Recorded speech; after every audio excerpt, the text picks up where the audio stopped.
It's a very great pleasure indeed to introduce this afternoon Ursula Graham Bower, the author of Naga Path.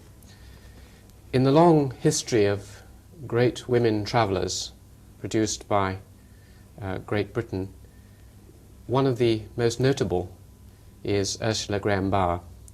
Coming from the upper-class English public school background, she moved out to India, as we'll hear, and proceeded to live for a longer period among a almost naked tribal society than any other explorer or anthropologist has ever done. She proceeded to fight against the Japanese and to record her memoirs in several books and articles which have sold very widely indeed. Her life story is one of the most intriguing and extraordinary of this century, and I would like to introduce Ursula Graham Bower, whom I will ask her first question, which is, Ursula, you were brought up in England, and where did you go to school?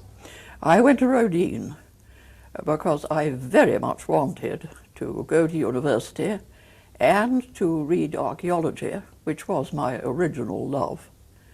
But unfortunately, I made the grave mistake of reaching the sixth form in the middle of the major slump. And when it came to the point, there was not enough money to send both my brother and myself to university. So he went. And then how was it that you made the extraordinary jump from presumably North or London to Assam in the Naga Hills? Well, it was very largely an accident. I was kicking my heels at home in Kensington, which is not what I might call a terribly exciting area for a young woman of rather adventurous tendencies. And I managed to vary it a little with a little fun in the mountains in Skye, where I did a great deal of walking, and a little archaeology. And then in Skye, again quite by accident, I met a very nice Scottish girl called Alexa MacDonald.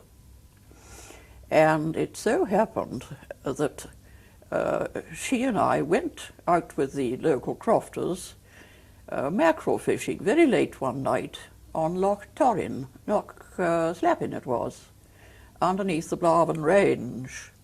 And I shall never forget that night. The water was like black glass, not a breath of wind, huge back mountains towering over us, and an enormous full yellow harvest moon, and half a dozen dinghies out, and we were hauling in mackerel by the bucketful until midnight. Well, the upshot of it was that we became friends.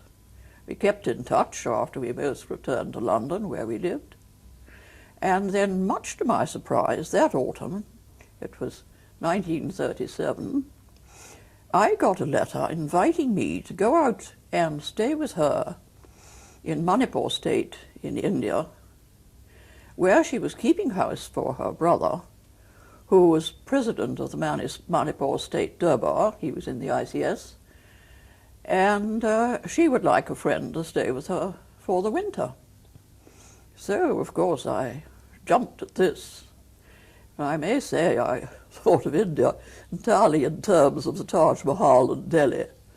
And after a rather terrifying journey, because I spoke no Hindustani at all, I got to Calcutta and had an even more terrifying journey up to Assam, which involved the train, and then changing onto a steamer, and getting off the train, and finally making the crossing of the Brahmaputra at Pandu, and going up the railway to Dimapur, where Alexa met me with a motor car. And we started out into thick jungle, really thick, low country jungle. Huge walls of great straight trees on either side, all straining up for the daylight, and creepers and things tangled in between. I was fascinated. I'd never seen the like of it. And then suddenly the road began to climb, and it was just zigzag, zigzag, zigzag the whole way, right up, up and up and up. And there were streams and cliffs down to the right of us. The road swept out to the edge and swept up the next bit, and streams tumbling down, great cliffs, real mountain scenery, but jungle scenery. And we went on, then we came clear of the low-ground forest, the thick forest, the real jungle, and we came up into much more open country, but still mountains, still climbing. And we'd done, I suppose, about 40-odd miles. We must have been about the 44th mile, when we came around a corner, and walking down the road towards us were 4 men. And I took one look at them. Something hit me.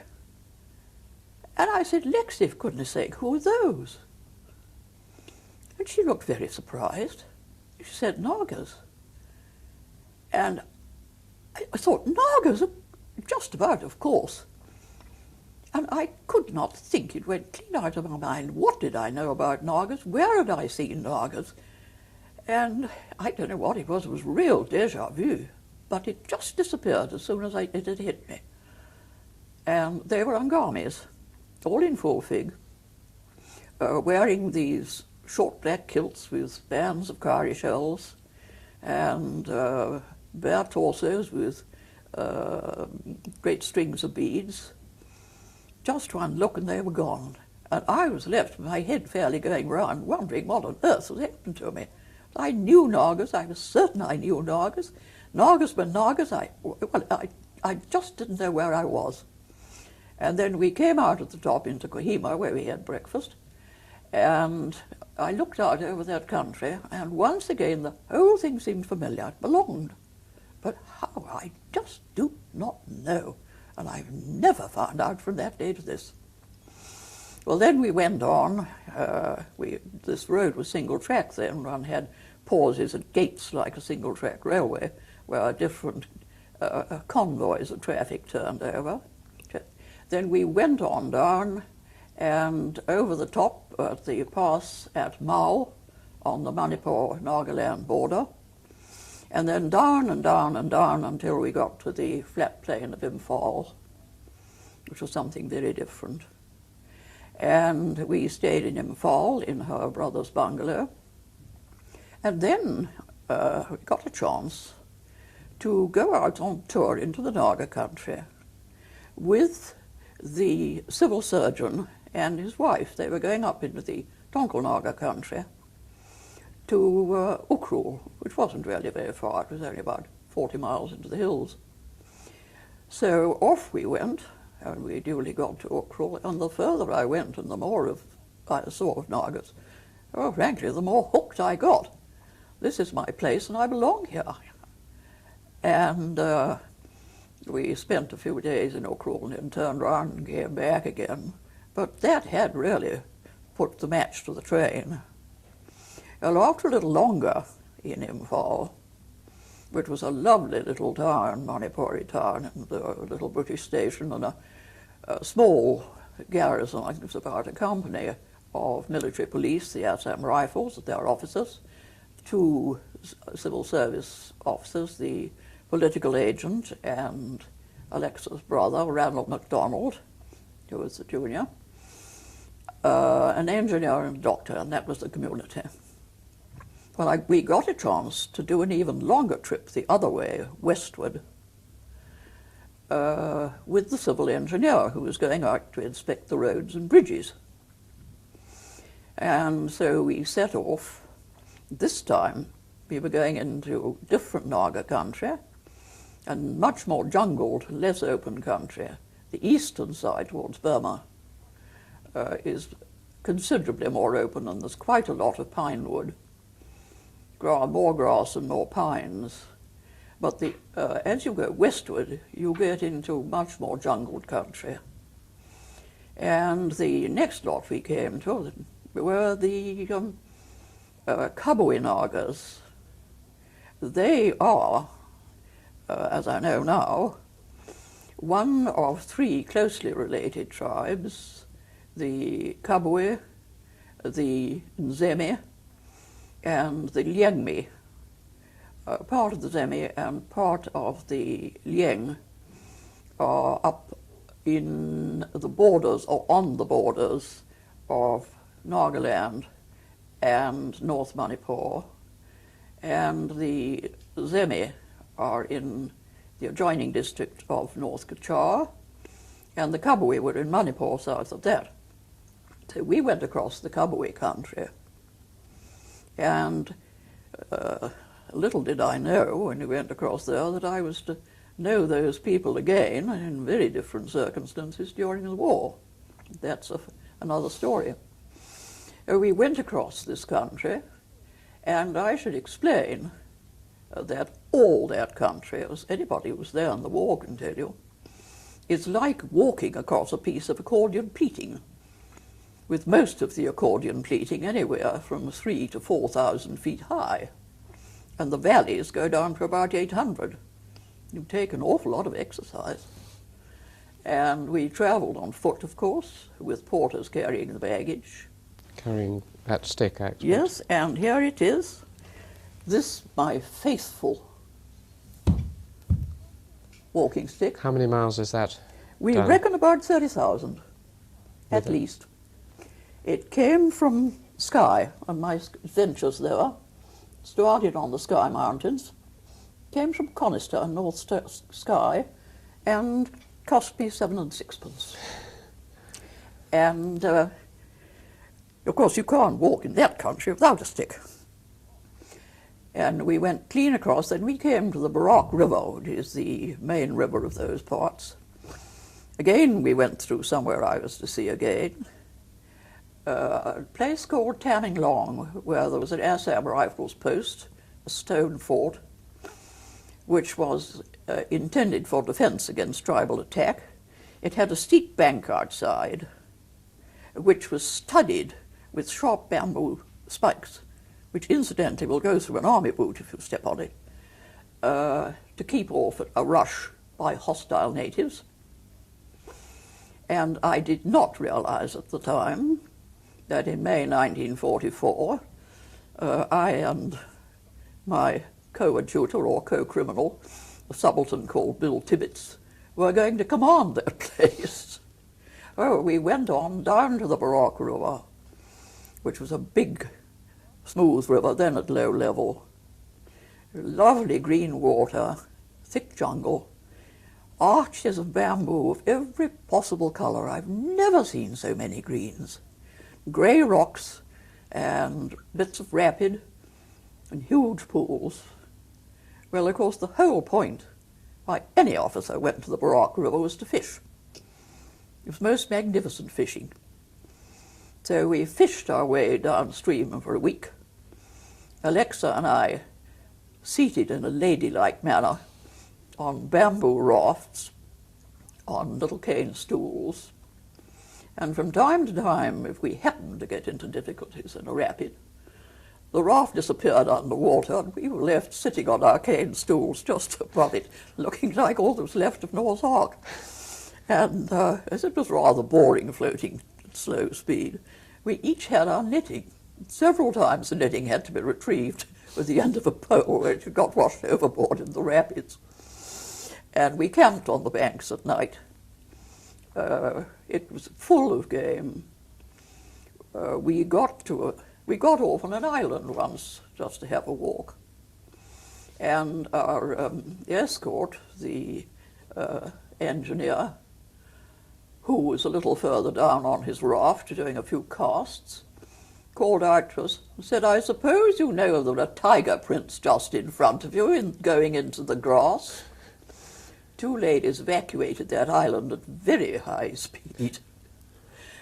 And we eventually came ashore, a long way lower down, got out on the bank, rejoined what was later known as the Nungbar Track, where there was a great deal of fighting in 1944.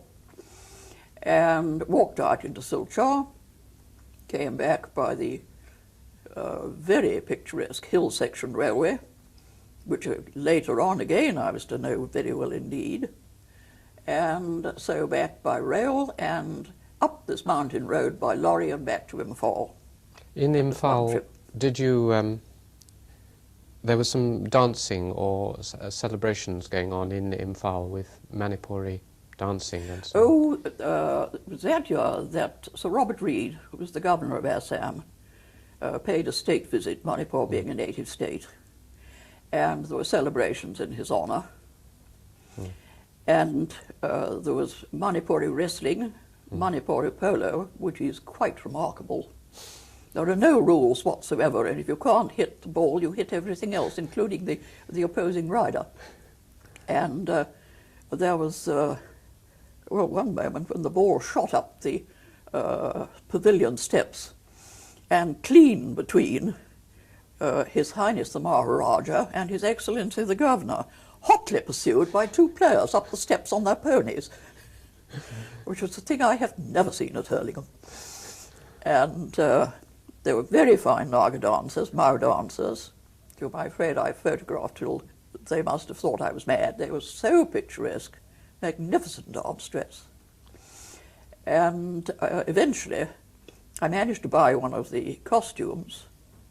I went up to a young man with the aid of an interpreter and said that was a beautiful costume, and I would so much like to take it back to Bilati in England and display what beautiful things his people wore. And with the greatest good humour, he accepted 20 rupees for it, and it is now in the Horniman Museum. It's the only costume of its kind, I believe, as far as I know, in Britain. that is over here. Yes. And then I went back, and I thought that was the last I'd seen of it, but I thoroughly enjoyed it. You went back to England? I went back to England. And the next year, Alexa wrote again and asked me to go a second time. So off I went. And this time we did a second trip. We went further down, back to a lower reach of the Barak, and again rather repeated the same procedure. It wasn't quite so interesting. It was not Naga country. We were getting near the Lushai border. They call them Mizos now. We called them Lushais then. And the cookies, we were passing through different tribes. Again, we did about 200 miles, part on foot and part by boat. And came out and back to Imphal. And then, by this time, I'd really got bitten with the bug. And when I had been at home, the winter after my first season, I had a considerable number of photographs. And I saw one or two interested people, Dr. Hutton for one, Mr. Hodson. These were later professors at Cambridge. Yes, these were professors at Cambridge. But I saw them and received a great deal of advice about what I ought to photograph if I went back. My photographs appeared to be good. There was an exhibition at the Royal Geographical Society. More contacts. I was asked to lecture. And so when this invitation came to go back, of course, well, I couldn't see me between home and the ticket office. And this time I asked for permission to go out and do a trip on my own.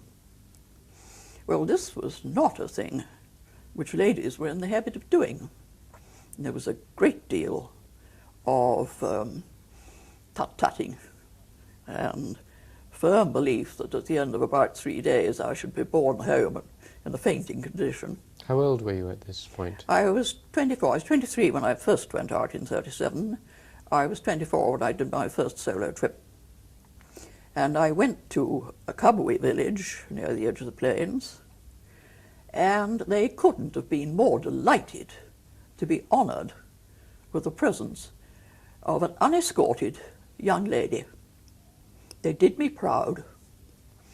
And neighbouring villages came in and danced. We had a gorgeous time. I was there 10 days. And far from coming home with shattered nerves, I returned in triumph in a lorry, as happy as a sandboy and clutching specimens and being the best of friends with the Kabui village. What kind of specimens did you bring I back? brought back a very nice young man's cloth and a very beautiful basket, cane basket, of the kind which the young men use to keep their ornaments in. And at the present moment it acts as my work basket. It's about that sort of size with a nice lid on a string so that you won't lose it. And it fits down tight. Very, very fine cane. I wouldn't part with it for anything. No one's getting that as a specimen. And then I got permission to go out again, this time back to the Tonkel country. I was getting used to it by now. I went up to Ukrul, not only to Ukrul, where I had been with the civil surgeon and his wife, but right up beyond, on the last ridge before the Burma border, and you looked across into these tremendous hills up to 8,000 and 9,000 feet, just on the Burma side. And I went right up towards the top of Manipur, and then I turned back. I was on my way home when I decided that I really hadn't finished yet, and pausing only to restock with a few things I needed, I set off again, and this time got right up to a place called Karasom and another called Jessame, which were at the extreme northeast corner of Manipur, on the border with Nagaland. And there we were on the edge of the wild territory, the unadministered territory, and the Somra tract in Burma, where the Tonkel Nagas were about as wild as anything one could get. In fact, while I was in one of the villages there, word came in that Somra village itself had just taken the heads of 3 Manipuri traders who had rather rashly ventured into there.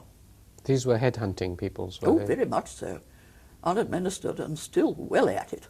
Why did they headhunt? It's always been puzzling. Well, it's always been a custom, as Dr. Hutton has pointed out. If you come home with a head, you know the rest of the gentleman is not looking for you. But there is also, what I'd call, a religious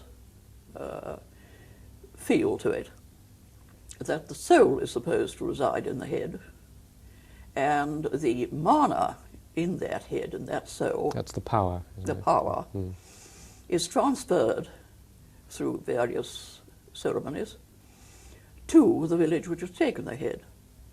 There is another point, of course, that it proves a man as a warrior. And until in the unadministered villages and in the old days, no man could marry who had not taken a head or taken active part in a head hunting. So, of course, there was considerable enthusiasm among the young warriors. Yes. But that, I think, has now been very firmly stopped.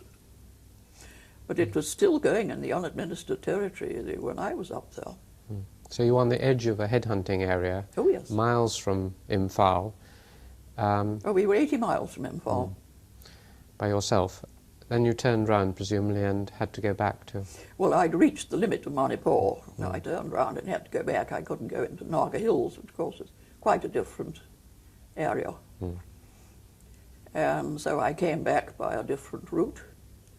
And the Tonkels were extremely nice. They were all very, very good to me, always courteous, always helpful, always friendly, and always very pleased and very honoured that they had been privileged to be trusted with a young British woman entirely on her own. And I never did I have a piece of rudeness or unpleasantness, except, I regret to say, at the village called Jessame, which was the last one before you got to Nagaland. And there some antisocial or unsocial character tried to put black magic on us. As a matter of fact, they had had a spot of trouble with the government about 1890, perhaps his grandfather had told him. And it upset the elders very much when I complained. The village headman was so shocked and upset that he retired into my cookhouse and actually cried. How did they try and in what form was the black magic? Well, I looked out of my hut. It was a bamboo hut camp. And I saw my staff standing near the village gate, obviously in a state of consternation over something. So I wanted to know what was the matter. And they pointed, and lying outside the gate was a small bamboo basket with an egg in it. And sitting on top of the egg was a small piece of lint with dressing on it, which I had obviously put on somebody's sore finger this morning, because everywhere we went, it was very badly needed. We carried medicines, and I knew enough to be able to do a little simple medication, quinine and dressing wounds and sores and that kind of thing, for which they were very grateful. And somebody had been up and got this, and this was black magic with malignant intent. So I say I complained to the headman.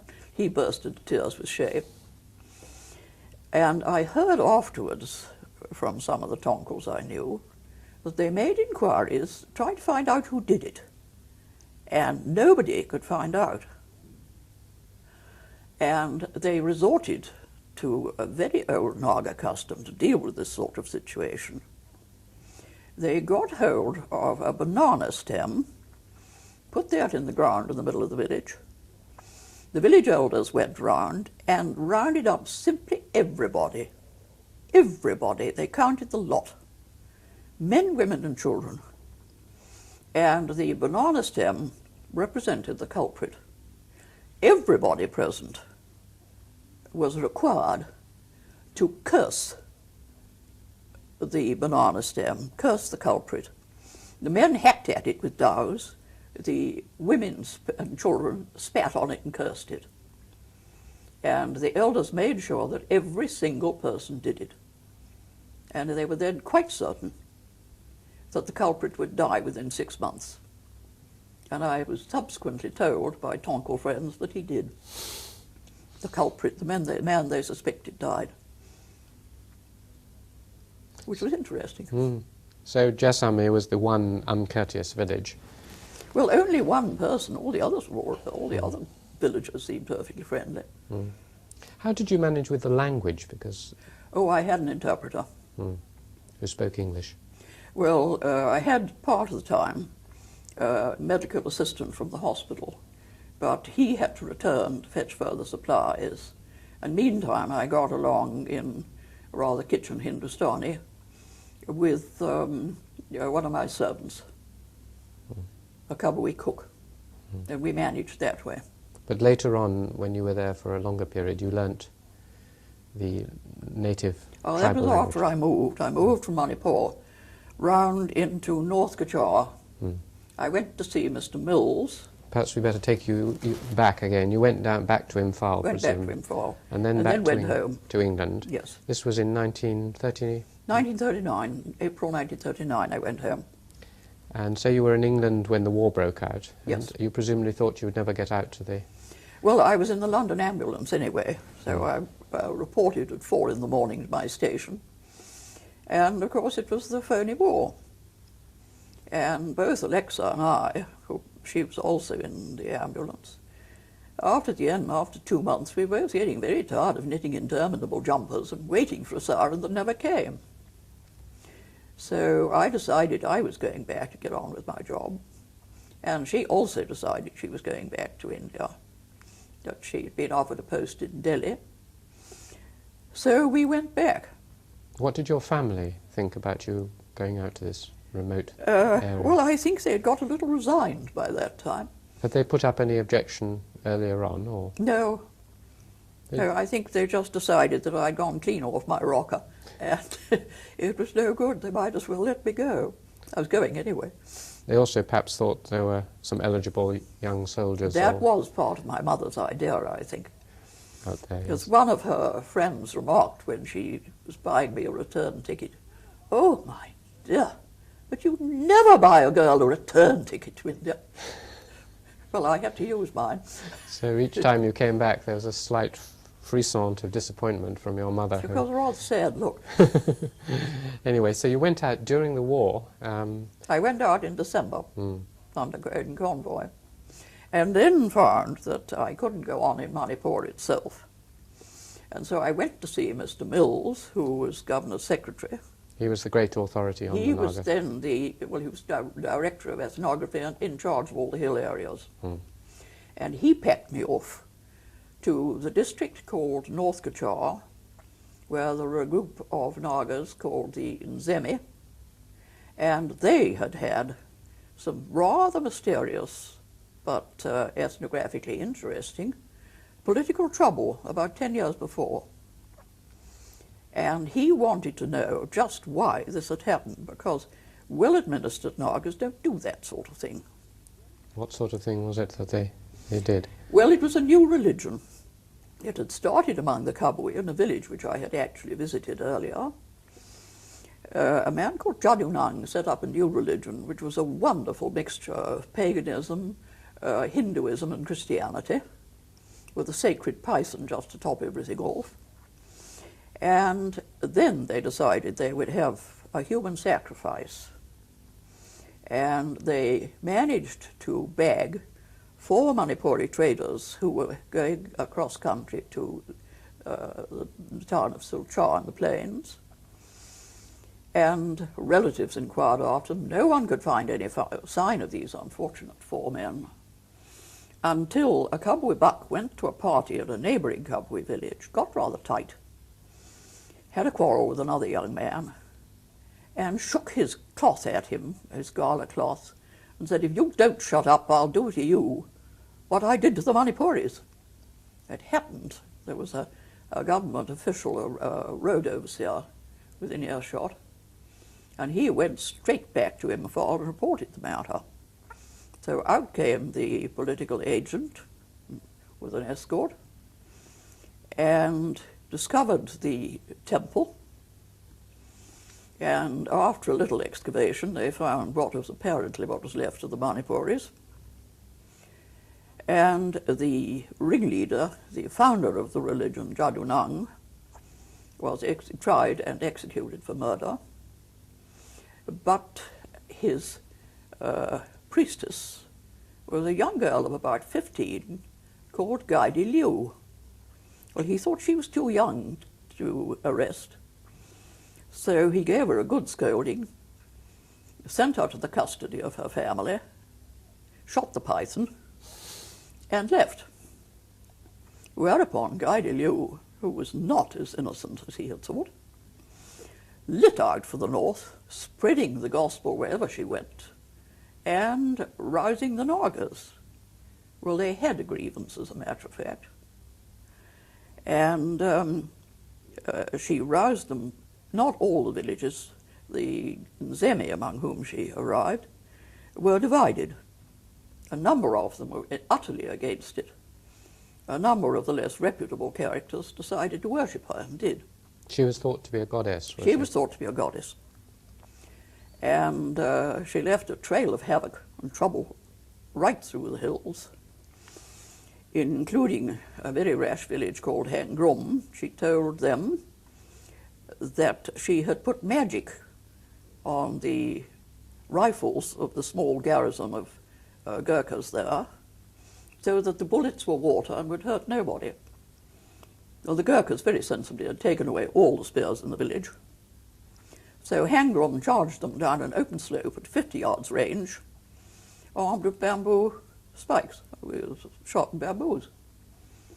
Gurkhas opened fire with the kind of results you might expect.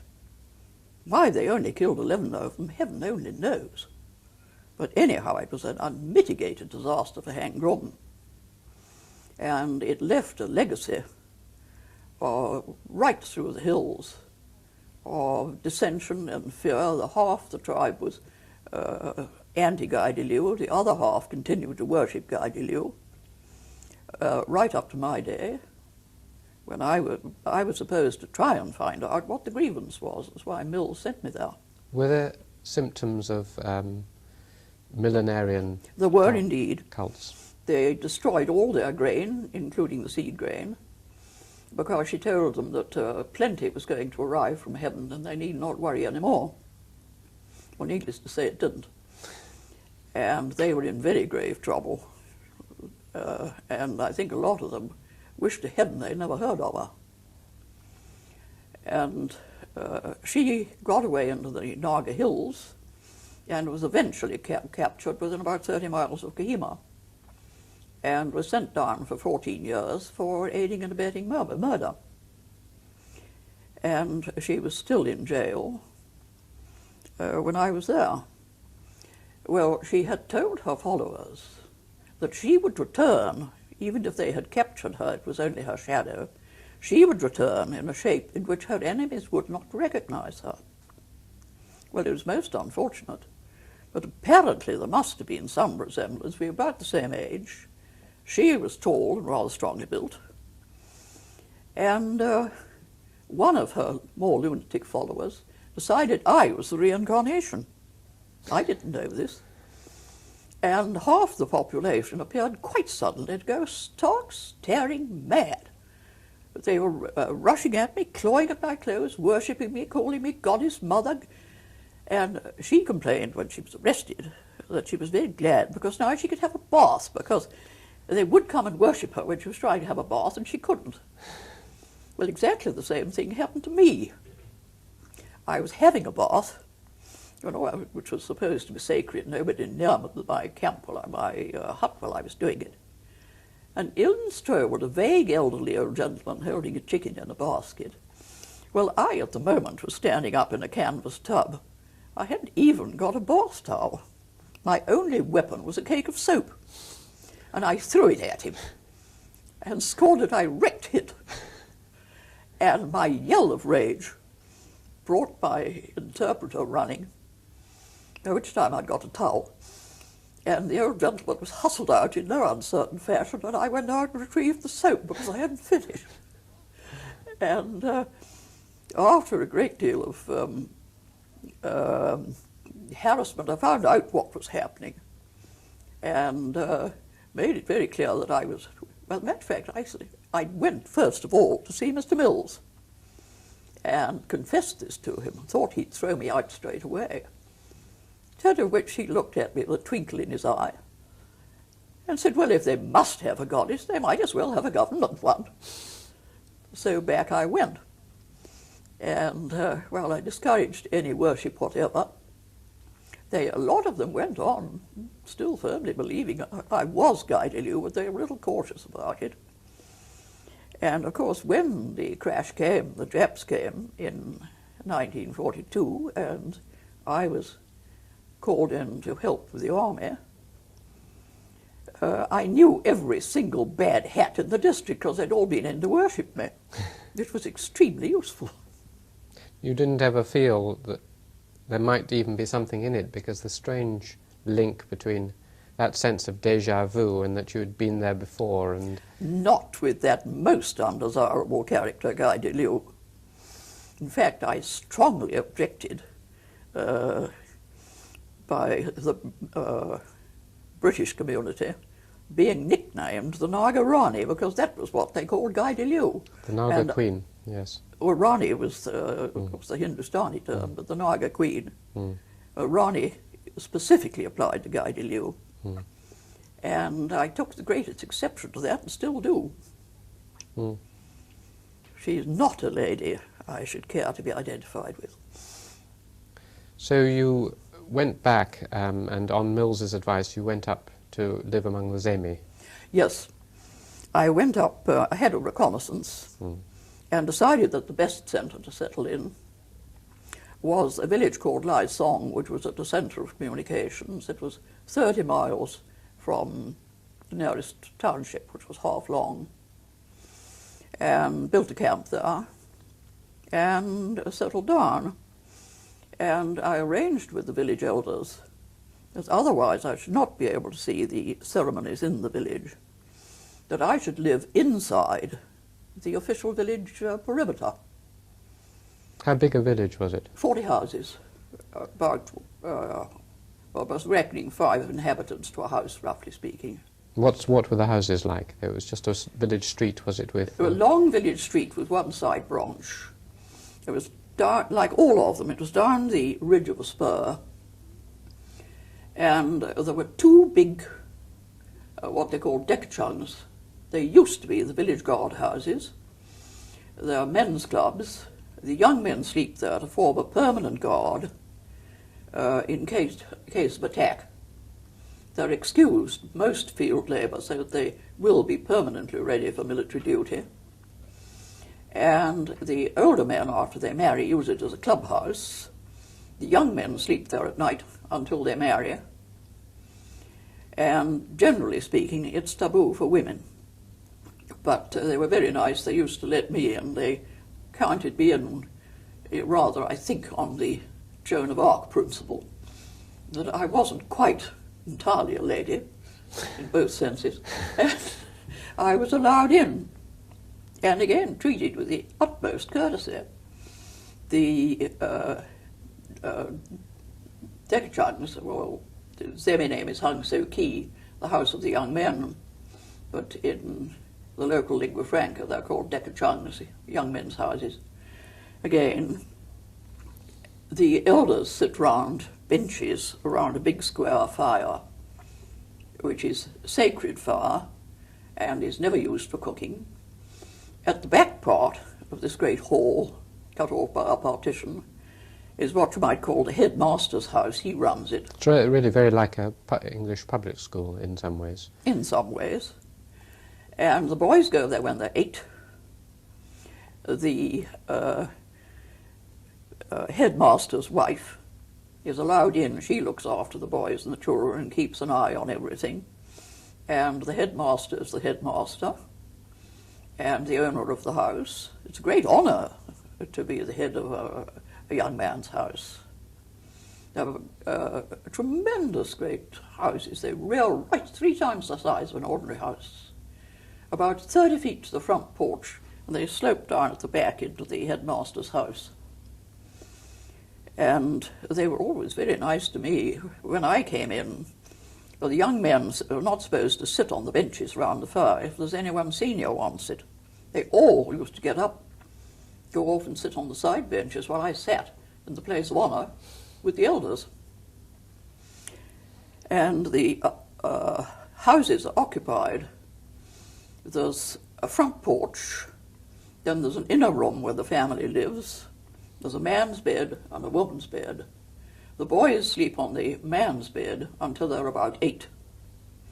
Then they go off to the man's house and they fag for the young bucks.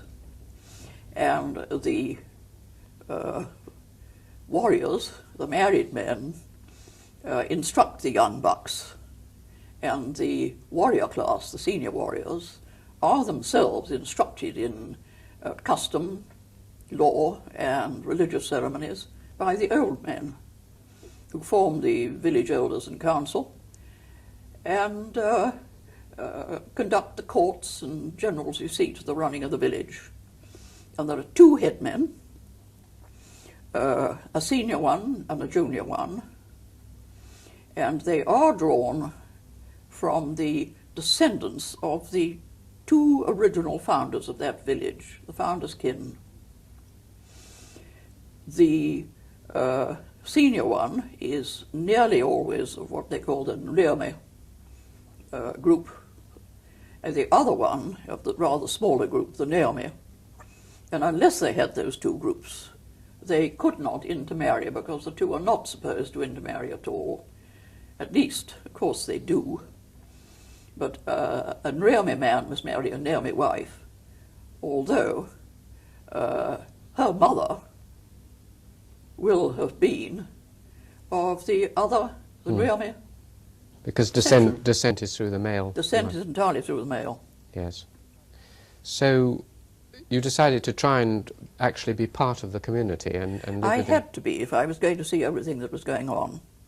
But they said that if I did, then I must conform to village law and custom and not exercise, well, not too much, my privileges as being British. Actually, they were extremely reasonable about it, and their laws were very just and no trouble to live by. What things weren't you allowed to do that you would have done if you'd not been in? Nothing. They made a great many concessions for me. The only time we came up against it was when one of my dogs killed somebody's duck. And ducks were not very easy to come by, and he was rather upset.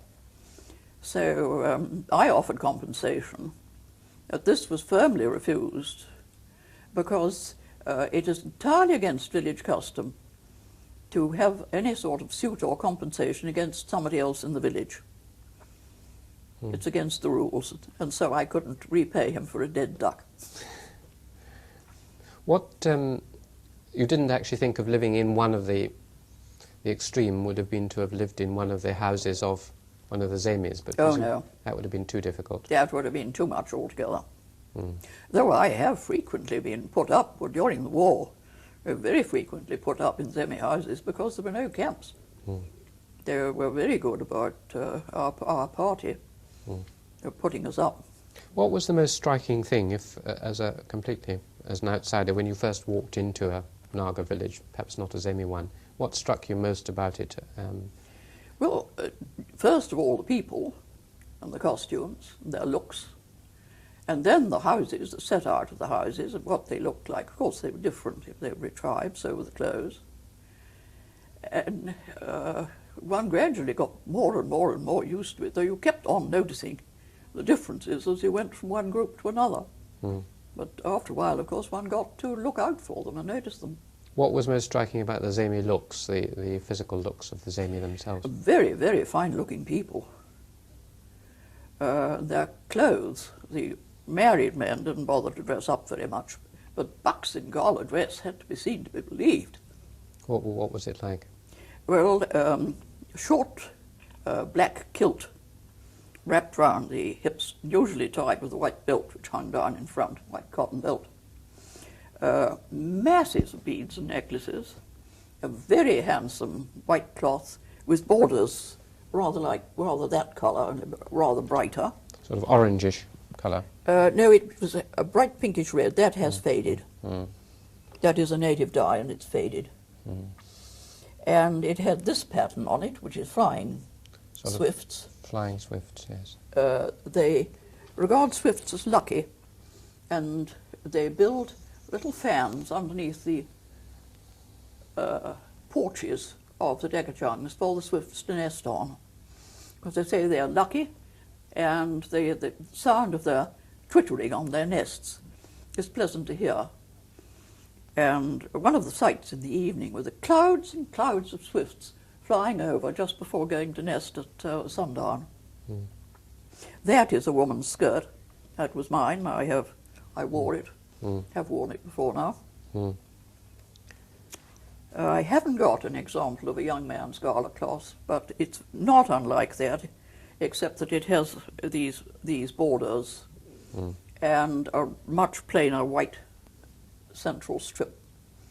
And it's worn in full dress. If they're not dancing, it's thrown over the shoulder, carried like a Highlander's plaid over the shoulder. And it's most impolite to appear before a superior, unless you're dancing or working, without a cloth on. Any of my men approaching me at all formally, or any of the villagers, never arrived without a cloth over their shoulders, unless there was an emergency on or they were working. What other, do they wear decorations? These earrings, great tufts of feathers, orange toucan bills dangling down, tufts of golden orchid skin and scarlet wool, and for gala occasions, a hornbill's tail feather sticking up from the back hair, and their hair is cut in a sort of page boy bob. They really are most colourful. And physically very good looking as well. Physically very good looking, very well built, muscular. Rather Mongolian. They're very Mongolian looking. A great many of them are almost indistinguishable from the Chinese. Others, or most of them, look much more like Gurkhas. Mm. What about, I mean, they're obviously very attractive physically. What about their character and temperament as people? The Zemi were not particularly warlike. Mm. They were a rather unwarlike people, Mm. and didn't stand up very well to the extremely warlike Angamis from the Kohima district, who raided them repeatedly. But they were charming people, quick-tempered. They would flare up. It was all over by next morning, and a man you thought would never speak to you again was on the doorstep, panting for reconciliation. They were delightful people. I was enormously fond of them, and came to know them very, very, very well, having lived in that village as I did for 7 years. They were very loyal and Very loyal. later on, for example, when you were involved with preparing for the Japanese war, presumably that might have strained all the old loyalties, the threat of the Japanese invasion. Did they remain loyal? They did.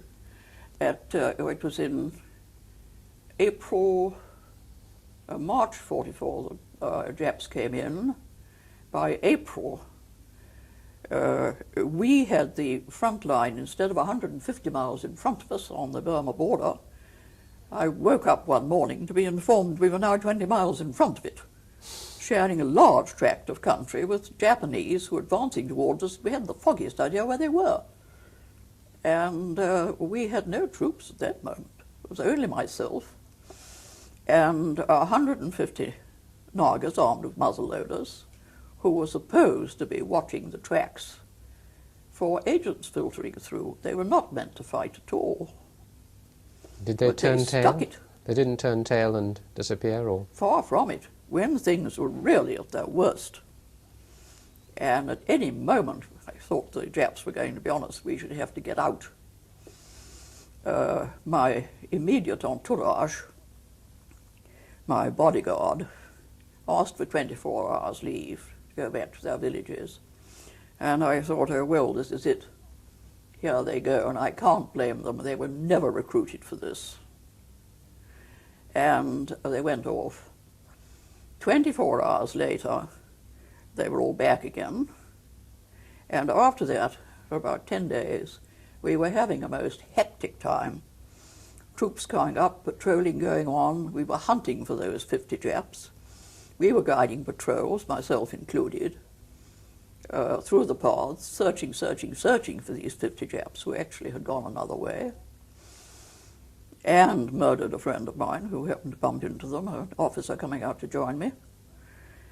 And at the end of the 10 days, when things had rather eased off, and we had a company of supporting troops camped down the bottom of the hill below my camp, I noticed my head interpreter was a magnificent man, Namka Boying of Impoy.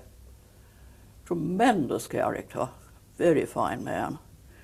Wasn't wearing his usual extremely beautiful and very valuable necklaces. So I asked him where they'd gone. And he then explained that they'd all gone home, so to speak, made their wills, arranged for the safety of their families and for their guardianship, left their best beads with their sons, and just come back with the necklaces in which they were to be buried. And I gaped at him. And then he said, well, which was the better thing? To have run away and left you, and you be killed, and to live and hear the other village children shouting after our children, son of a coward, or to come back and die with you. And he left me speechless. They'd all done it. So they were prepared to sacrifice everything, and including their families and everything, for Yes. a white girl who they hadn't known 3 or 4 For the years. Sirkar, for the government, for loyalty. Because the whole of the Nagas, bar two, were completely loyal to the British. And there were, I don't know how many deeds of heroism. Men gave their lives in the Naga country. 300,000 of them, and only 2 turned traitor.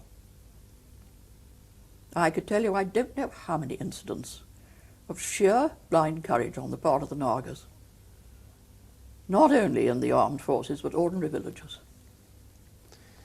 Did this Naga loyalty gain recognition from the generals, from Slim and people like this? Namkyar got the British Empire Medal. The other ones who'd taken a leading part received citations, illuminated citations. And since the Guy de Lieu troubles in 1930, 2930, they had been disarmed, and muzzle-loading guns were most valuable possessions for protecting the crops from game. So the scouts, the leading scouts who had commanded these watch posts were given their muzzle-loaders and license and gunpowder as a reward for good service, and nothing could have pleased anybody more. And you yourself got an MBE, I believe. Yes. Perhaps on that point we can break just for a minute. Well, Ursula, we somehow had propelled ourselves into the Second World War and the Japanese advancing from Burma. Slim, in his Defeat into Victory, has a very moving paragraph where he says that the heroism and courage of the Nagas was absolutely outstanding, and that many a British soldier owes his life to their actions, and that through the torture and burning of their villages they remained absolutely constant. I wondered if you'd encountered any particular examples of Naga. Yes, I heard of some. There was one particular instance. There was a Naga who was acting as scout and guide to a patrol, and I may say patrolling in dense jungle when you couldn't see 3 feet on either side. It frightened the life out of me, as I hear it frightened the life out of the Marines in Borneo and Malaya. I don't think I was so very much at fault. But the patrols, they had a native scout out in front. And then there was a gap of about 50 yards. Then the first half of the patrol with an officer in charge. And then behind came the rear half. And when we patrolled, I was usually in charge of the rear half. But there was 50 yards in between, so that if the front half bumped something, the scout would meet it first, and these trails wound. And it would, if possible, give the alarm to the front half of the patrol, which would take up ambush positions. This would alarm the rear half of the patrol, which would also dive for the jungle and take up ambush positions. But there were good gaps between to give us plenty of room for warning. And this particular man was leading his patrol by 50 yards, turned a corner and went face to face with an advancing Jap patrol. If he doubled back, they were too close to him, they would double after him and go straight into an unwarned patrol that he was leading. So he raised his muzzleloader and simply shot the nearest Jap. Well, they thought he was just a passing Naga. And they opened up on him with automatic fire and, of course, riddled him, as he knew would happen. But the automatic fire alerted his patrol, who dived into ambush. The Japs walked on round the bend and they got them. But if ever a man gave his life for his friends, he did. Then there was another case. I believe he was a Sema, a very warlike lot. The rest of the villagers wanted to bolt and make no attempt to hold up the Jap advance. And he said this wouldn't do, it was dishonourable. He was a subject of the king, and he was going to do his bit. All alone, he armed himself, he had no firearm, he armed himself with spear and down shield, went out, and went single-handed for a Jap patrol, and killed 5 of them before they shot him. He didn't mind, that was what he was going to do, his bit for the honour of the king, and that was it. He did. When your husband, or your husband-to-be, was retreating from Burma, from the Chindwin, I gather he was frequently saved and helped on his way by the Nagas. He would never have got out without them.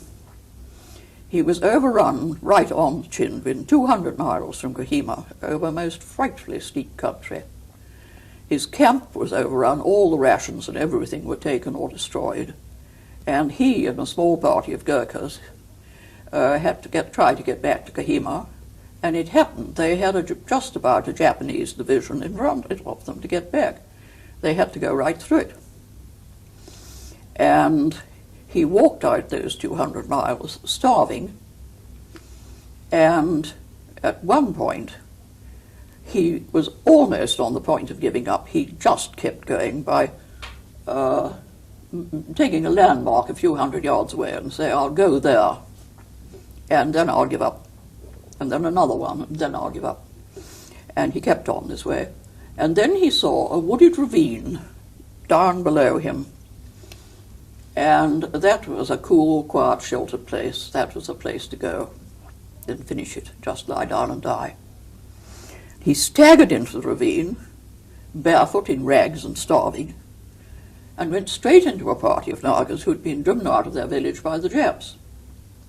And one old lady, seeing him in this state, burst into floods of tears and handed him the only food she had with her, which was a small bit of pork, about that long and an inch square.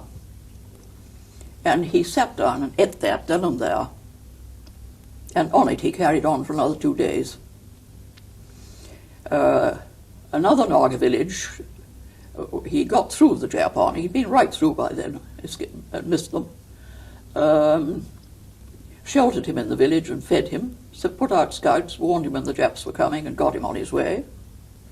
And yet another, within a few miles of Kohima, handed over his rations, which got my husband the last 12 miles in. He was missing 3 weeks. His normal weight was 11 stone 7. He came out barefoot in absolute rags at 6 stone. And it was only because of the Nagas he survived at all. He's never forgotten it.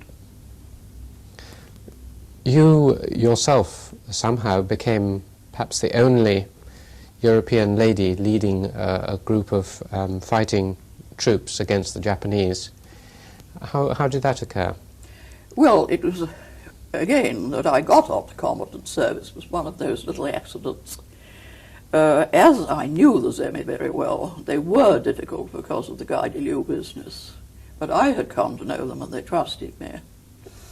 And a unit had been formed in 14th Army for scouting and intelligence using tribal scouts. And this was very much a rear area. We were 150 miles behind the front, but we backed onto a railway. There were trails going across to Imphal, and it was perfectly easy for agents to slip up from the railway across the hills and gather intelligence or bring in messages from the Japanese side. So we were put there with tribal watch posts to check anybody using the hills without passes.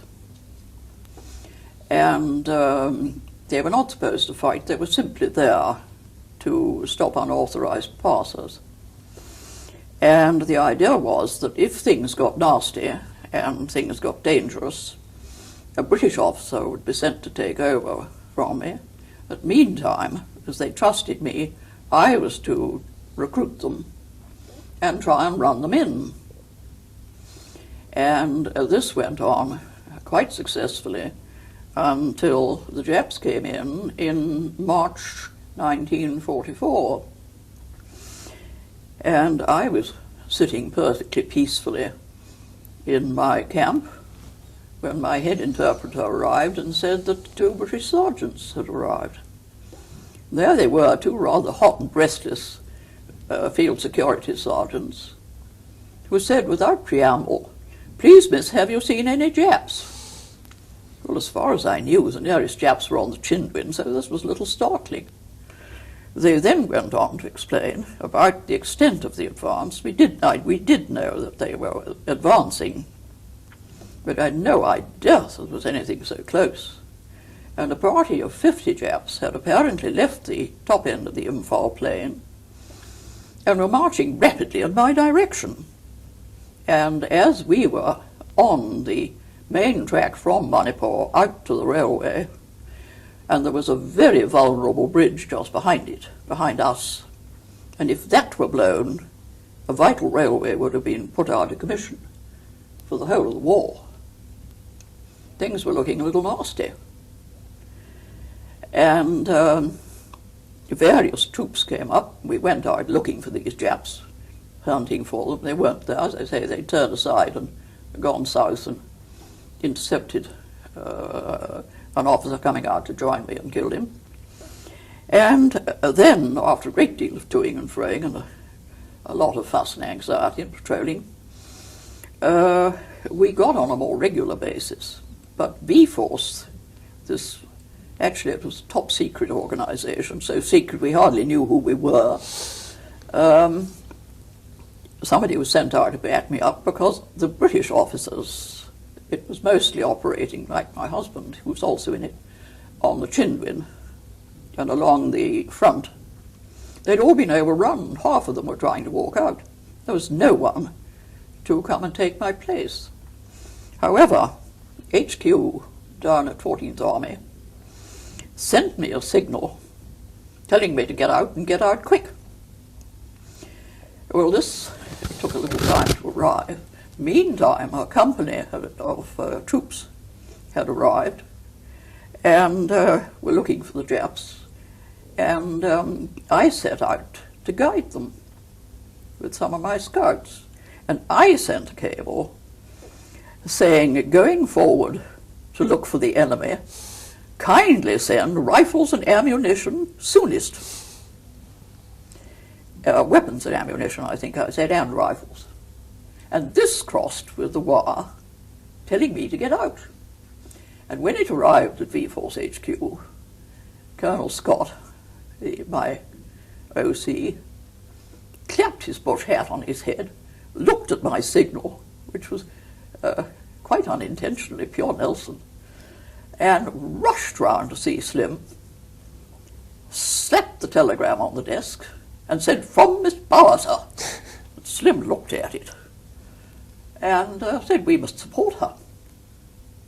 And I got back from that patrol to find boxes of rifles lying on the floor of my hut, and boxes of grenades, large boxes of ammunition, and 150 pounds of gunpowder for my men's muzzle loaders. Well, I never thought that a box of grenades could look beautiful, but it did. It's one of the nicest sights I've ever seen, because we were up to that point armed with one shotgun and the muzzle loader. And shortly afterwards, this was a staff officer arrived with the rifles, and he and I held the fort for a while until Kohima was relieved. Kohima was up the range from us, but not so very far. A few days, what were we, about, good going, I think 6 days march, which is nothing really. And then, when Kohima was relieved, there arrived very cheerfully, hanging on to the back of a baggage mule for a tow, hanging on to the tail, a subaltern, Bill Tibbets, who had been right through the siege of Kohima, had a very short rest and rekit, and had arrived with a half section of Assam rifles, also fresh from the first siege of Kohima. Well, the first thing they did, before they even took their boots off, was to dig a bomb-proof bunker on the top of the hill by the camp. After their experiences at Kohima, home wasn't home without a bomb-proof bunker. As soon as they'd built the bunker, they were quite happy. We had a hut for them, and they took off their boots and went to bed. Stayed there for 3 days. And we went on from there as a much more regular force. we had a supporting company of Marathas down by the railway, and it was our job to gather intelligence, and if we could, find targets through our intelligence for Maratha patrols to go out and tackle. Well, after the siege of Kohima was totally razed, which the double siege lasted about 6 weeks before the Japs were on the run. And it was thought, as the forces from Imphal moved up and 2nd Division moved down, that some of the Japs, caught in the squeeze, might break out our way. So we moved eastwards, Bill Tibbets and the Nagas, or some Nagas, and our Gurkhas and I, and occupied Tamming Long, where I had been so many years before, and based ourselves there, and were searching through our intelligence for targets and possible Japs between us and the Imphal plain, which was about 3 days' march. But the Japs were by that time more or less in retreat, and after a short while shouting was very nearly over. The Japs were moving back eastward towards Chinwin. And we kept on until, kept the things going, kept the unit going until November that year. And then everything had gone forward into Burma, and we were disbanded. So that was the end of that. Marvellous. You mentioned that Field Marshal Slim sent you some ammunition when you needed it. Did you ever get to meet the great victor of the Burmese War? I did indeed. Much to my alarm, I happened to be down at V-Force HQ. They were very good. They used to get me down on pretext of collecting supplies at Comilla, which was only an excuse to let me get to Calcutta and get a perm wave and some new clothes.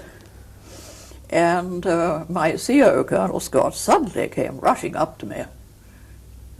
My nickname with the army was GB, shouting to me, GB, GB, get dressed, get your best clothes on. You're sent for to HQ. Slim wants you. I thought, oh, heavens, my God, here we go. Typing pool in Delhi, I'm going to be chucked out. This is the finish. Oh dear, help. I hastily changed into the best dress I could find anywhere. It was hastily inspected by my CO to see that my stocking seams were straight and my petticoat wasn't showing. Bundled into a jeep, driven round to HQ, getting more and more scared, and then was taken over by a very smart brigadier. And the HQ building was an enormous long block with a veranda. It looked like a bomber runway. It seemed to go on forever. We walked up this, and all along the right-hand side there were offices, and the further forward one went, the more senior the officers in them, and the more brass hats there were about, until we got to a point where apparently full colonels pushed the tea trolley. We were getting so elevated.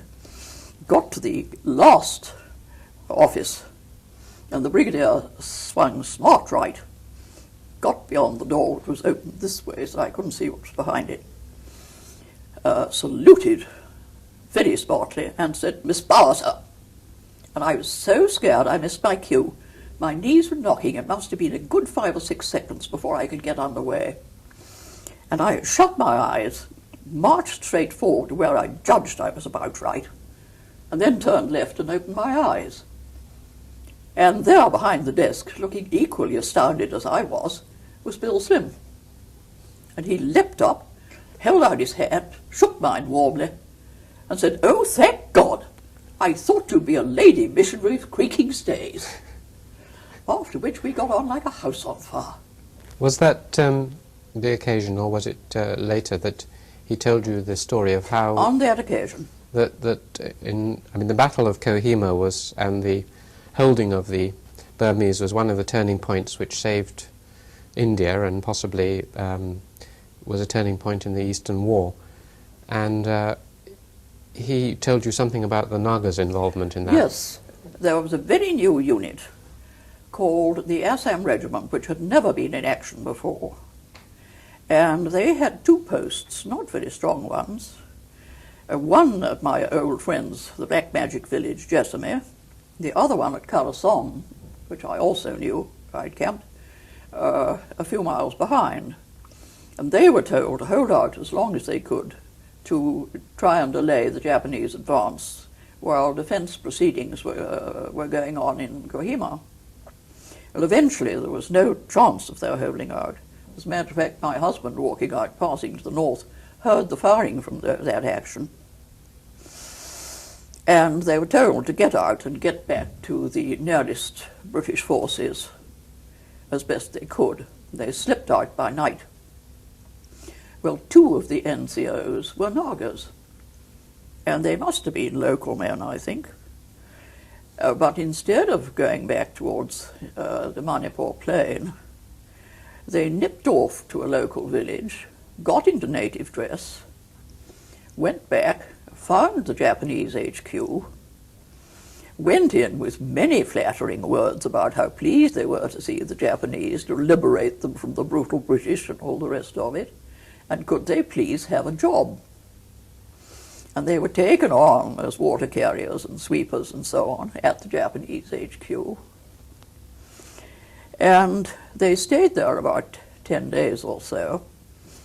The Japanese never suspected that these were trained sepoys, trained soldiers, until they knew the exact location and how to open the secret safe. They then carefully burgled it when nobody was looking one night, swept up all the papers in it, and made for Imphal and the nearest of our troops that they could find, and handed over their haul. Well, when intelligence, having interpreted it, landed it on Slim's desk, he couldn't believe his eyes, because included in this was the Japanese battle plan for the advance on Kohima, Imphal and Dimapur. And he thought, oh well, they'll realize that this is compromised and they will alter it. So he waited to see what did happen. And to his intense surprise and pleasure, the Japanese didn't realize that these two men were anything more than simple villagers who took the papers, probably thinking they were money. And they were sticking to their battle plan. And after that, he told me he knew it beforehand, almost as soon as the Japs did, what their battle plans were. And he was able to forestall it. He said that was what turned the tide. Amazing. Two Naga NCOs. Two Naga NCOs. So the fact that we're sitting here now in freedom may be partly attributed to those two Naga NCOs. Two Naga NCOs with an intelligence and acting ability. Because if India had fallen and China had fallen, well, the Chinese nationalist army had not been supplied over the hump from Assam. The whole Eastern War would have been different. Oh, yes. And if the Eastern War had been lost, the Western War would have been a good sight more difficult. Oh, yes. Anyway, that's an interesting... But perhaps we ought to come back to the social life of the Nagas as well as their military prowess and loyalty. Naga life was basically founded on agriculture, wasn't it? Yes, entirely. What kind of agriculture? It's what they call slash and burn. The jungle is felled. The first year, when it's burnt, the fallen jungle is burnt. That leaves a layer of ash to fertilize the soil. Then the main crop, which is rice, is planted in that. The next year, a second sector of the village land, close to it, adjoining it usually, is also cleared and burnt and planted with rice. Whereas the previous year's field is put down to secondary crops, millet, corn, vegetables, that kind of thing. And then the third year the sequence is repeated, another new bit is taken in. And the first bit to be cut is allowed to lie fallow and go back under secondary jungle. And the cycle should be no cutting except every 30 years. And there is very serious trouble if they cut sooner than that, because the land does not regenerate. And all the fields for the whole village are usually, the land permitting, all in one of these sectors, one of these strips, so that, unlike isolated fields, they can be much more easily guarded, with a crowd of people working in the fields, against marauding animals and that kind of thing. Little isolated fields in the jungle wouldn't stand a chance. And so they go on these blocks round their arable land. But the Zemi, among whom I were having grave difficulty because it was very steep and mountainous country, and there was not enough land to run a proper migration, at least cultivation cycle. The land was not regenerating and was getting worse and worse and worse. There was constant shortage. And that proved in the end to be at the root of the Guy-de-Lieu rising, the root cause. It was not consciously so, but things were getting very difficult for them. And so they were only too ready not to realize what was the matter, but to rationalize and put it down to the spirits and the hope that a promise of plenty falling from heaven and a new religion would save the situation. Had they had any other solution to this problem of land scarcity? Could they not move? Yes, that really was the key to it. The land was so rough, there was so little land that could be cultivated, that land around a single village site was very quickly exhausted on the regular cycle, which provided good crops. So the solution was, when the land was getting poor, to move the village to a new site where there was fresh arable land. And so in the course of time, each village had a group of villages which were occupied in turn. There would be one, and then when that was exhausted, they'd move on to number 2. Some had up to 7. Then there was another one, and then there was another one, and then there was another one. Then eventually they came back to number 1, which by this time had regenerated and would produce proper crops for some years. Sometimes the cycle lasted as long as a century till the ground was exhausted. There was plenty of land.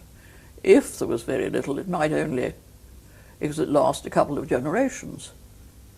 But when the area was taken over, a tribe from the south, the Cookies, or akin to the Luchais or Mizos, were going in the usual direction of immigration into the area and moving into the south of North Gachoa, where the government had just arrived. It didn't know anything about this system, didn't realize how short the land was, and allowed the Cookies to settle on what was really semi-fallow land, lying fallow, waiting for recultivation. And so there were 2 tribes living on land which was only just sufficient for one. The result was constant scarcity and constant friction. And this was perceptible in, as early as 1927, but it had been going on then quite a long time, ever since the Cookies had arrived. And it was a bitter grievance with the Nagas that their ancestral sites were now in other hands, and they could not return on the only cycle by which they could live. There was constant scarcity and famine. Did they have any other means of getting food? For example, did they hunt and fish? Well, meat had very little to do with their diet. Fishing was a little difficult. How do they fish? Well, they used to use what is called fish poisoning. You get a certain creeper from the jungle, and it is beaten out. It comes out like soap suds. And either it stupefies the fish, they float and can be caught by hand, or they bolt downstream away from the creeper and into carefully set weirs and traps. But this is so destructive of fish in the not very large rivers that it's been forbidden by the government. I got permission to have one for recording purposes. I regret to say we caught very few fish, but a great time was had by all, and I got a very good film of it. Yes. The other method is trying to spear fish or catch them in weirs, but the rivers are not very full of fish.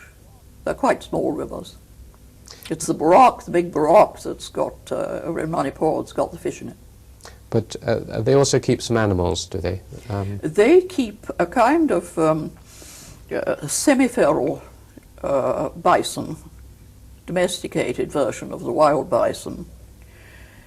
They are largely sacrificial animals, and almost the only time they get meat These are the mitan. is when there is, it's the mitten, yes. Bos frontalis is the proper name for it, the Latin name. But they only get meat from it when there's a big sacrifice and they can afford to kill one or more. They keep pigs, but then again, meat is a treat and a rarity. They eat rice very largely, make rice beer out of it. The staple is rice, and it's eaten with a vegetable relish. It's the rice that's the diet and the staple, and just the vegetables with large quantities of chilies in, which is the relish. Did you eat Naga food, or? As a matter of politeness, a little bite or two when it was offered to me. But it was too hot on the whole to eat, was it? Usually. A lot of salt and Lots peppers. of salt and chilies. Well, they can eat chilies as though they're chocolates. And what sort of meats do they eat? I mean, do they confine themselves to mitan and so on, or will they eat other kinds of meat? They'll eat pork. They're very fond of pork. Beef from the mitten when they can get it, which isn't often. They don't get very much game. The forests have been largely hunted out. Chickens, very rarely. They keep those for the eggs. But meat plays a very small part in their diet. What about dogs? It was alleged that well, they do eat them. It's supposed to be medicinal. But I think it's very rare. There are plenty of dogs in the village, but I've very rarely actually known them eaten. So you would eat European-style food on the whole? Well, I had to live very largely on curry because there was nothing to make European food with. Rice and curry. What was your entourage, so to speak, in the village? You had this, the key person was Namkya. Yes, Namkya was my head interpreter and head servant. Then came, well, there was a cook. He was a Gurkhali cook.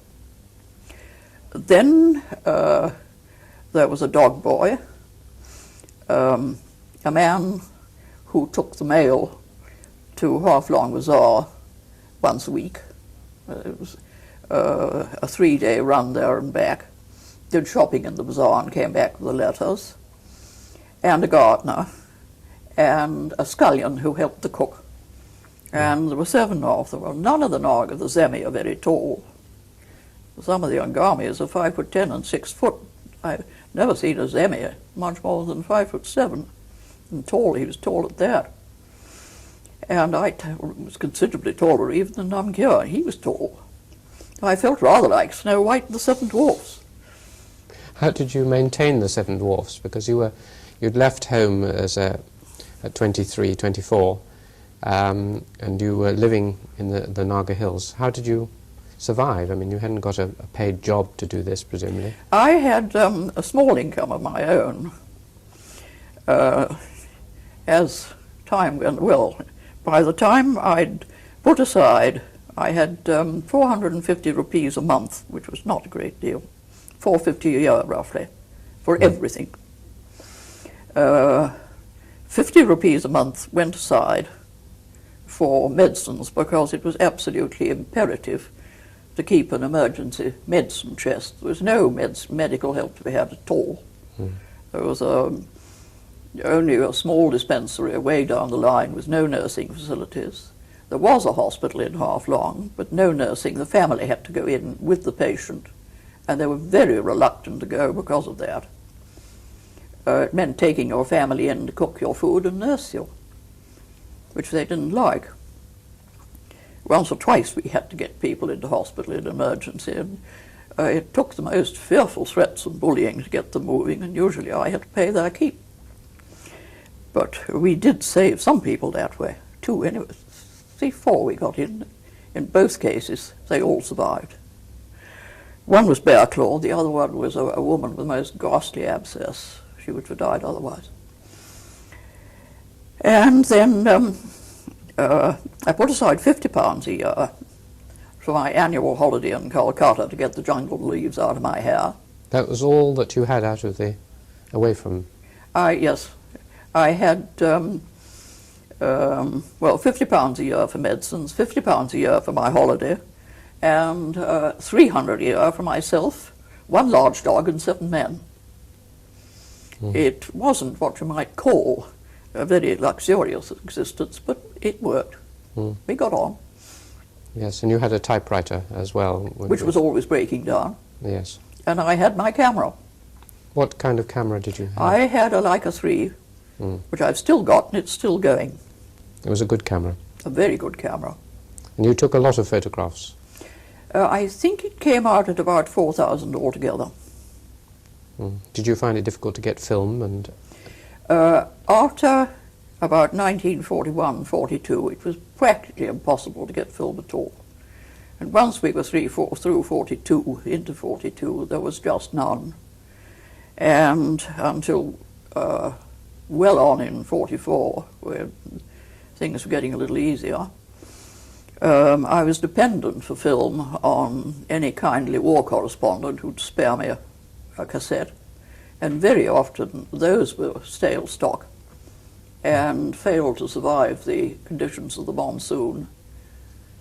So I've got very, very little from those wartime years.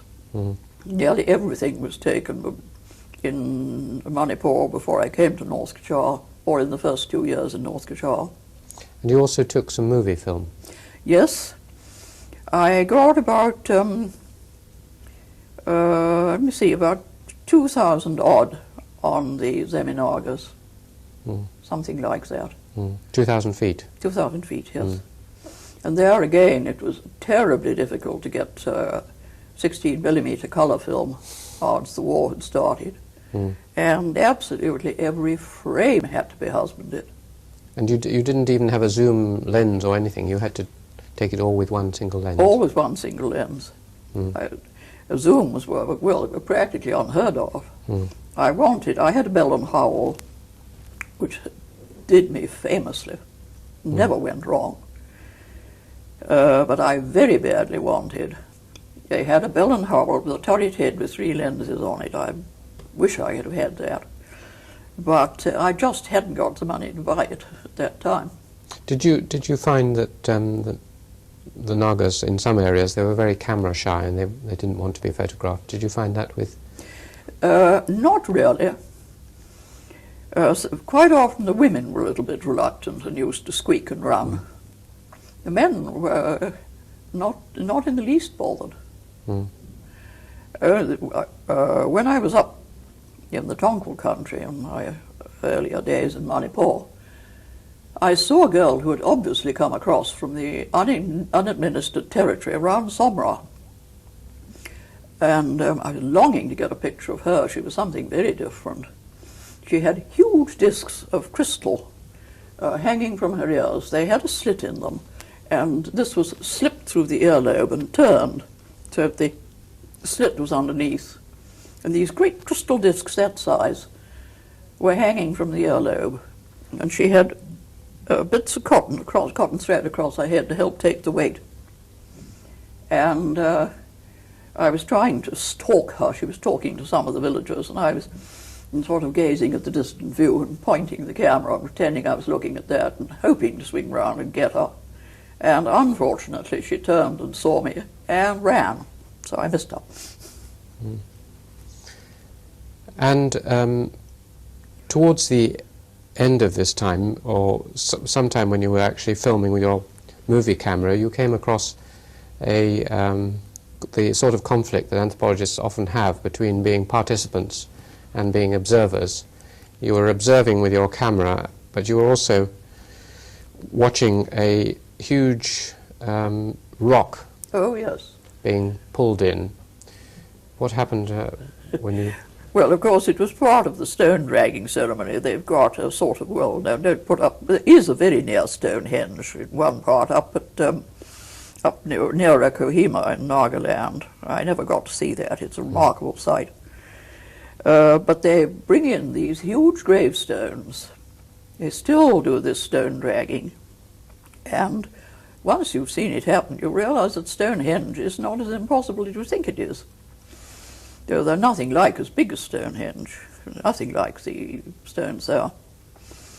But this particular one was up on a very difficult hillside, very steep, 45 degrees, in jungle, and had to be brought down a little way and then over this folded hillside across a 45-degree slope in a path which had been cut through the jungle. And the rule is to drag a stone downhill or along the level. They put it on a kind of sledge and they get a great team on. They can get 300 men on if the country's right. There's enough room, pulling on cane ropes. And it's done by everybody pulling together. There's a cheerleader who sort of says 1, 2, 3, and on the last 3 they all heave till they get it moving, and then they just walk away with it, more or less. Well, this one was built into a kind of scaffolding, flat scaffolding. It's a big stone, 7 foot by 5, and about that thick. I don't know what it weighed. And they had this scaffolding built round it, a flat scaffolding, with poles this way. And the men get round it on a solid block, there were 80 on this one, and carry it on their shoulders. And they've got 2 cane ropes out behind with a team on them, and 2 cane ropes in front again with a team on, which are used for braking and steering. And how they got it across that country, I don't know. But I was filming it. I was going ahead, walking ahead of it, and then watching this crowd coming along. The ground was so rough that not more than a quarter of them could have been taking the weight at the same time. The others were all just hanging on, trying to keep their feet. The thing was tilting this way and that, this way and that. Everybody chanting and yelling. And it was a stupendous scene. They looked just like a solid mass of ants carrying an enormous grasshopper, a very large grey grasshopper. And then the going got worse and worse. And suddenly the stone, they lost control, and the whole lot went careering down the steepening hillside into the jungle, people being knocked off their feet. There was obviously the thing was coming over into the middle of the crowd, and there was going to be a most ghastly accident. Well, at that moment I dropped everything. I may say I was carrying everybody's necklaces. People who didn't want their necklaces broken with the poles on their shoulders. I was wearing about 3 people's necklaces and carrying cloths and using a movie camera and my Leica slung around me. I hurled all these down underneath a tree, and I and 3 or 4 small boys, the old headman who was a spectator, grabbed one of the rear anchor ropes, and we were dragged down the slope, very nearly sitting down behind this stone, and then the old headman and I managed to get the rope round a tree and hang on like grim death, and we anchored it a bit, we belayed it. Somebody managed to get the other anchor rope round another tree once the thing was checked, and everybody regained their feet and managed, after a most fearful struggle, to get it back onto the path. Well, by that time, and by the time I'd picked up the camera and picked up everything else, got my breath and gone on ahead, and dusted most of the mud off the seat of my shorts, because I had been definitely towed down the slope along with the headman. We were in the village, and I was just there in time to film the final stage of it being carried in. So you're both a participant and an observer. I must be, I think, the only lady anthropologist who has ever actually dragged a monolith. What was the significance of the monolith? It was a gravestone. So it's celebrating the deeds of the dead? No, they put them up over the graves. They have over the grave shaft. They make a little square box of flat slabs. Well, like the monuments known as dolmens, prehistoric chambered tombs in this country. Then they carry in these vast capstones, and in the very last ceremony of the year, before the ceremony of dismissing the dead, who were supposed to stay in the village for a year after the death, until the next winter solstice festival when all the ghosts are dismissed. Just before that happens, they put the gravestone up, and with the side slabs they put this great big flat slab over the top, and that's the finish. So this is different from the feasts of merit, where they have a huge display and feasting. Oh yes, that's a different series altogether. The graves, you see them all down the village street, these flat slabs, they're covered with earth initially, and then as the monsoon erodes the soil of the street, they come out in these flat step-like platforms in the street. But the feasts of merit are a way of acquiring status, and it's also economically a very useful way of redistributing wealth. Villages which don't have them, and I think the Aos don't have them, I think I've been told that already, and a rich man can accumulate so much rice that he can't use it, and it just rots in the granary. But those with feasts of merit, you start very humbly down the bottom by sacrificing a pig and having a small religious ceremony, a small feast. That starts the series. Then you go on to another and bigger one, and so up the scale, so to speak, CBE, knighthood, baronet, Lord Smith, and so right up to get to the top. When they build a very special house, the Kabui have the same sort of thing, a very special house, which is restricted to those who have performed this feast of merit. And usually the house is used as a young man's house. But you can't build one or do these very expensive ceremonies until you've been through the whole chain.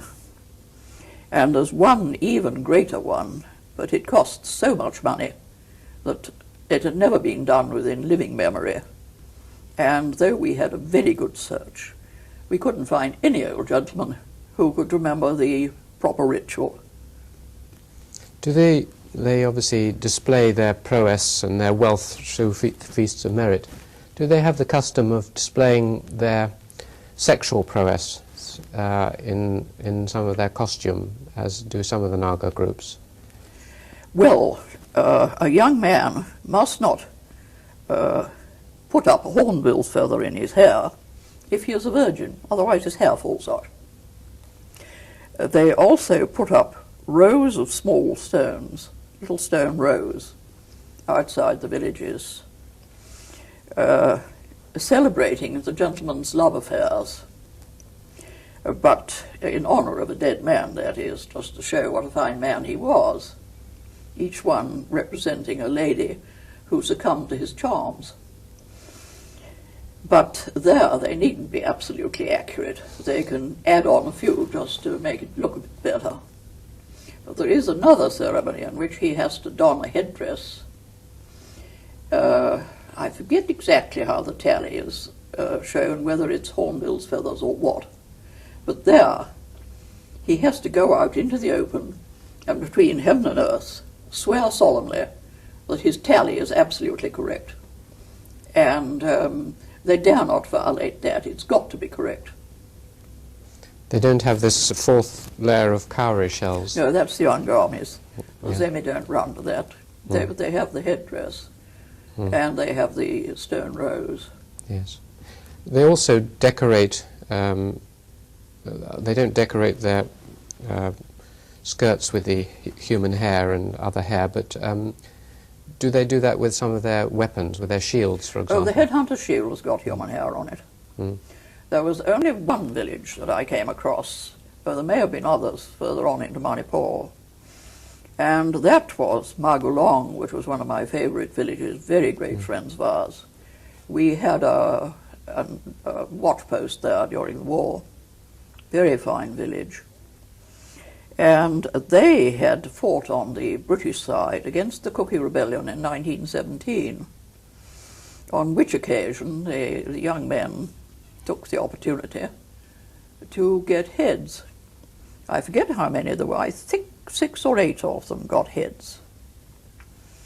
One of them was the headman, Kutuing, and there were several others. And they had these headhunter shields. They were great big bamboo shields, almost as tall as a man. And they were tufted all down the front with human hair. The top layer was the hair off the head, and the headhunter also kept 2 good tufts of hair, which he wore as ear ornaments on ceremonial occasions. And after they'd got the hair off the head along the top row, every time his friends and relations had a haircut, and there he was to have a tail of hair hanging down the back from this. In that group they had a short haircut, and then this tail of hair down the back. Every time they cut the tail of hair, another tuft was kindly contributed to the headhunter's shield. And there was a taboo on, except when it was used for fun, for dancing, where they were doing a mock fight at some entertainment when anybody could use it, taking part. It was taboo for a man who had not taken a head to carry the thing. And, well, when my husband and I went to Magulong on a certain somewhat lively occasion, we collected a headhunter's shield. And when we eventually left the area, they couldn't let just anybody carry it. They got one of the headhunters to come down. They rated my husband a headhunter on his military record, but they couldn't see a senior officer walking 60 miles across the mountains carrying a hairy shield. It wasn't right. So they sent a man all the way 60 miles to the railway to carry the thing down for us. And that's the one that's in the Pitt Rivers? That is the one we took to the Pitt Rivers Museum, yes. There was some slight argument as whether they had anybody who could carry it in. I think eventually they got hold of one of the porters who had war service, and it went in under the proper auspices. You mentioned your husband. Most of the time when you were there, when you were fighting, you were unmarried. Yes. How was it that suddenly in this remote area you got married? Well, it's a very odd story. Of course, I was rather an oddity, and V-Force all knew of me. And my brother officers spilt the most awful yarns, quite untrue, about me and my Naga bodyguard who took the head off anybody who looked at me. And anyhow, my husband, after his walkout, was back in V-Force, and he heard these tales about the lady in the jungle, and he began to take a considerable interest. And no opportunity of coming and having a look at me arose until June, I think it was, 1945, when he was in Shillong, where V-Force was reforming with the idea of being sent into Malaya. And he decided he'd take leave and go and have a look at me, which he'd been meaning to do for a long time. I discovered this in his diary when I was looking at it the other day. And he asked for 10 days' leave on urgent private affairs. The CO said, "Look here, we're being posted. You can't do that. What's it all about?" To which my future husband responded, well, as a matter of fact, I was going to have a look at the Naga Queen to see if I'd like to marry her. It was the first time in history that anybody had ever seen his officer flabbergasted, his senior officer. He got his leave. And it was the monsoon, it was pouring with rain. Well, I got a letter from him first to say that he was very keen on butterfly hunting, and could he come up for a few days and have a look for butterflies. Well, we were a magnificent area for butterflies. So I thought, oh Lord, what a bother, I'll have to find more porters because they're very hard to get. However, I said okay, and I heard no more. And I'd forgotten all about it. And there was a drenching wet day, we couldn't open the front door.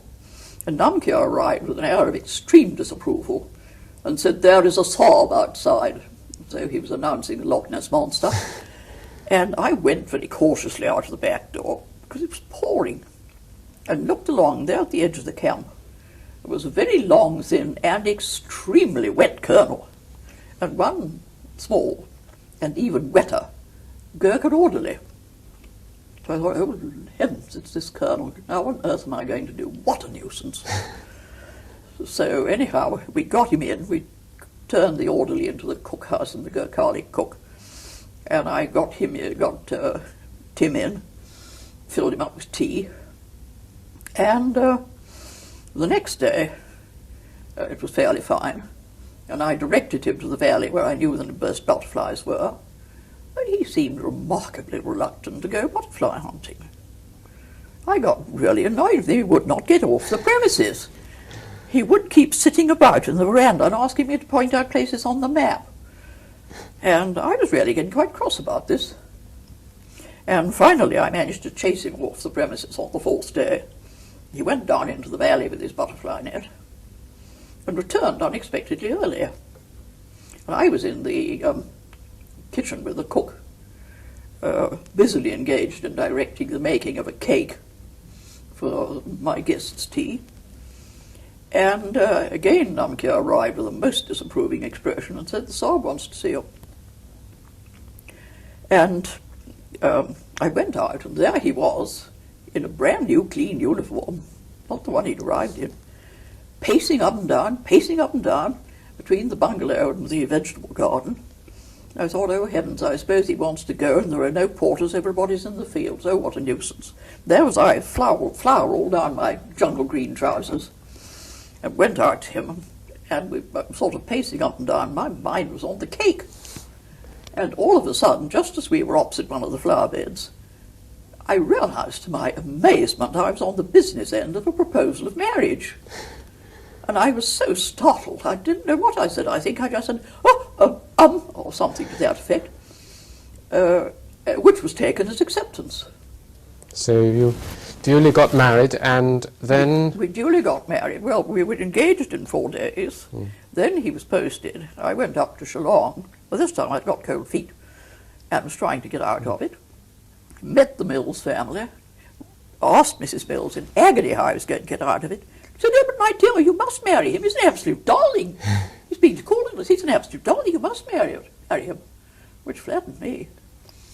And that was the Sunday. On Thursday afternoon, I was Mrs. Betts. Ursula, I think we're running out of time, very sadly. But I wanted to thank you very much indeed. I hope that some of this will be shown one day to the Zemi Nagas. I hope so. So perhaps you can just say hello to the Zemi Nagas or wish them well, as I'm sure you will have done, and there we perhaps ought to end.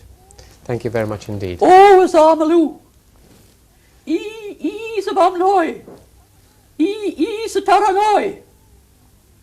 Oh, Azamalu! Oh, Anagao!